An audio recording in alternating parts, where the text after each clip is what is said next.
Do you remember that Muslims, Jews, and Christians used to live together for over 700 years, and that this coexistence led to major breakthrough that changed the course of human history? Yes, we tend to forget it. But the legacy of Al-Andalus reminds us of one thing: diversity is humanity's greatest wealth. Today, let's travel together in time to a unique moment named the Convivencia, which means literally living together. It describes a time, especially between the 9th and the 12th century, where Muslim, Jews, and Christians worked and lived side by side. Now let's be clear, it wasn't some kind of perfect harmony. And today many historians criticize this term of convivencia because it sells a very romanticized point of view of this period. In reality, even if religious minorities were tolerated, they were also taxed more heavily and had fewer rights. Despite the tensions, the power dynamics, and the injustice, this shared space of difference became a real cradle for genius. A place where ideas bloomed in science, medicine, philosophy, and beyond. During that time, Asian texts by authors like Plato, Aristotle, Galen, or Ptolemy, originally written in Greek, Persian, or Syriac,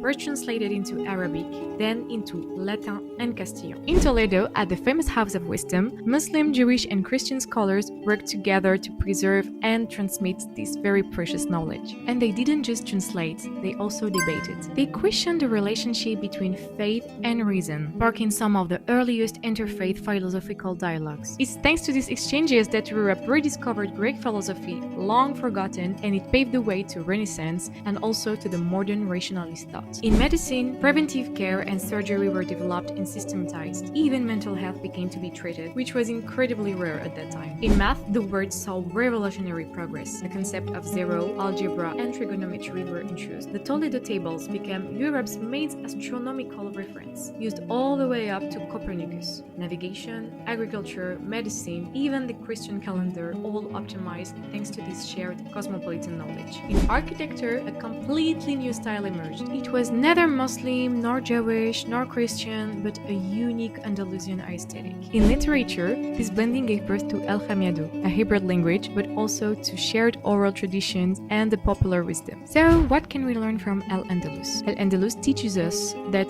diversity is humanity's most precious resource. Sadly, both then and now, the hatred of the other has caused more suffering and death than any other thing on earth. So today, more than ever, we need to remember difference isn't something to fear, but to celebrate. This was the first episode of Wisdom of the Word, a new series of videos. Tell me if you like it and if you want to see more. And if you don't know me, I'm Anaïs, and I help you explore the world around you and within you with both travel and growth tips. And now it's your turn. What will be your message to humanity?